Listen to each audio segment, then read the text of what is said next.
Hello everyone, welcome back to my channel. My name is Rin. Thank you so much for clicking on this video. Today I'm continuing to work on finishing out my Royal Talon sketchbook. I am getting close to the end, but I do still have quite a few pages left to paint.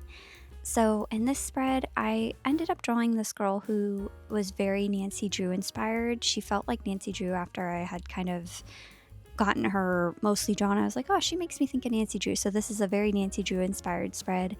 I only work on the left side of this spread in this video. I can't quite decide what to draw on the right side. I did have an idea of drawing a house, and then my mom suggested maybe having like footprints leading up to the house. I'm not sure yet. I do think that's definitely a great start of an idea, but if there's any ideas you have for the right side of the spread, please let me know in the comments down below, and maybe I can incorporate like all the ideas into one painting. But I just started painting her like I always start painting people whenever I paint people, and then I did quite a bit of color mixing to try and get like a strawberry blonde color. I already really struggle with drawing or painting blonde hair in general, and this doesn't really look like strawberry blonde to me. It looks more like a peach sherbet or something. Like it feels like a very like ice cream kind of color, if that makes any sense. But I am really happy with it. I do end up liking the hair color, even though I don't run into a ton of colors, like mixing a ton of colors that I'm not sure how to mix very often. I guess I need to work on like expanding my color palette. So it was nice to kind of practice that since I've gotten pretty used to how to mix most of the colors that I personally like to use. But and then I felt like all of her colors were looking a little too muted. I guess I wanted to have some more depth, so that's why I did end up putting in that more like raspberry pink on the blush on her cheeks, and then the blue on her eyes. I do end up going back and adding some darker blue and some darker purple in some spots. I did want her coloring to be like based off of the actual Nancy Drew, which is why I wanted the strawberry blonde hair and she has blue eyes. But beyond that, like her clothes and stuff, it's like if Nancy Drew really liked pastels and lots of color. Because I have a hard time painting without using lots of color. I just like the amount of visual interest it adds to use a lot of color. And I like a lot of color personally anyway. So that's like part of my art style. I wanted to keep true to my own personal art style, but... And then I've still been lining with watercolor instead of using colored pencils. If you watched my last video, I did do some lining with colored pencils, and I just realized I like the watercolor lining with watercolor better at the moment anyway. Maybe somewhere down the road I'll want to start lining with colored pencils again. I just like how it looks better. I feel like it is more seamless. But I do definitely want to use my colored pencils still because I love working with colored pencils, and so I'll have to try and like think of some artwork that I can mix the two together.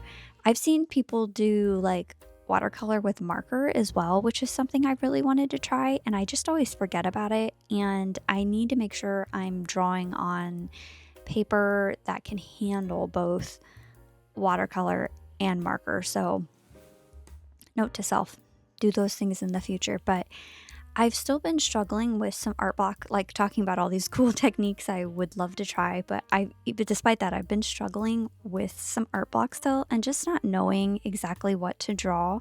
So if there's anything you'd be interested in seeing me draw in my style or to see me paint, please leave it in a comment down below. Sometimes I'm not sure what people enjoy watching me paint or what they're finding interesting at this point in time. So also here I'm doing her shoes later in the video. Just ignore if you like happen to see it. I'm sure it is in a shot later in the video. I didn't realize I dropped some water on my page, and after I was mostly done painting her, I went back with my kneaded eraser and just tried to erase some pencil lines and make it look a little bit neater. But because there was a little bit of water on her shoe I'm painting right now, actually, the paper like ripped a little bit and it ruined it. So we're just gonna ignore that happened. I tried to fix it the best I could, but that is just a byproduct of not using actual watercolor paper. I think if I used actual watercolor paper, I don't know if the paper would have like ripped like it did in this sketchbook. So we're just not going to talk about that. That shoe looked great before I accidentally ruined it. I actually really love, if you're somebody who like wants to add more color in your paintings and you feel nervous about it, I think starting with the shoes, like adding more color to the shoes, might be like the easiest way to kind of ease yourself into that, because they're at the bottom of the page, depending on like your composition and where, you know, how your sketch is laid out, but generally speaking, they're at the bottom of the page.